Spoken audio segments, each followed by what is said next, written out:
మీకు తెలుసా ఇశ్రాయేలీల 13వ న్యాయాధిపతి అయిన సంసోను గురించి? సంసోను పార్ట్ 1. ఇశ్రాయేలీలు యెహోవా దృష్టికి మరలా పాపం చేయడం వలన వారిని ఫిలిస్తీన్ల చేతికి 40 సంవత్సరములు అప్పగిస్తారు.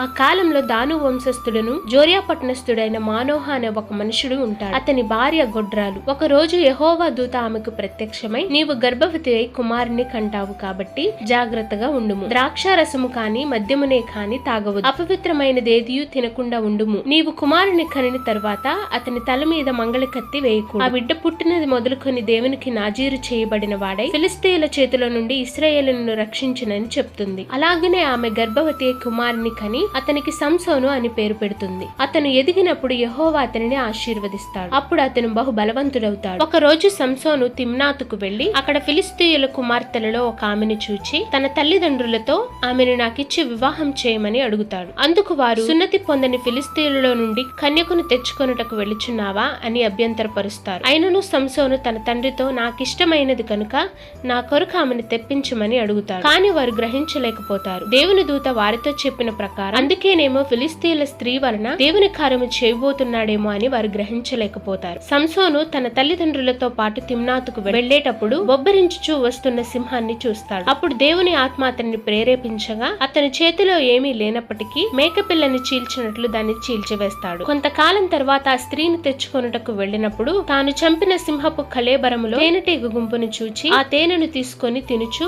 వారి తల్లిదండ్రులకు కూడా ఇస్తాడు. తరువాత సంసోను యొక్క తండ్రి ఆమెను చూడబోయినప్పుడు అతను గొప్ప విందు చేస్తాడు. అప్పుడు ఆ స్త్రీ తరపున నుండి సంసోను యొద్ద నుండుటకు 30 మంది స్నేహితులను తీసుకుని వస్తారు. అప్పుడు సంసోను వారితో, మీకిష్టమైన ఎడల నేను ఒక విప్పుడు కథను వేస్తాను. దాని భావమును నాకు 7 రోజులు చెప్పిన ఎడల నేను మీకు 30 సన్నపు నారబట్టలను 30 దుస్తులను మీకిస్తాను. ఒకవేళ మీరు చెప్పని ఎడల మీరు నాకు ఇవ్వవలెనని చెప్తాడు. అందుకు వారు ఒప్పుకొని విప్పుడు కథ వేయమంటారు. అందుకు సంసోను, బలమైన దానిలో నుండి తీపి వచ్చును, తిను దానిలో నుండి తిండి వచ్చును అంటాడు. అప్పుడు వారు ఆ విప్పుడు కథ భావము చెప్పలేకపోతారు. 7వ రోజున వారు సంసోను భార్యతో, నీవు దాని యొక్క భావము తెలుసుకున్నట్లు నీవు అతనిని లాలన చేయుము, లేని ఎడల అగ్నితో నిన్నును నీ ఇంటి వారిని కాల్చివేస్తామని అంటారు. అప్పుడు సంసోను భార్య ఇచ్చుచు దాని యొక్క భావము తెలుపమని తొందరపెట్టగా అప్పుడు సంసోను దాని యొక్క భావమును తెలియజేస్తాడు.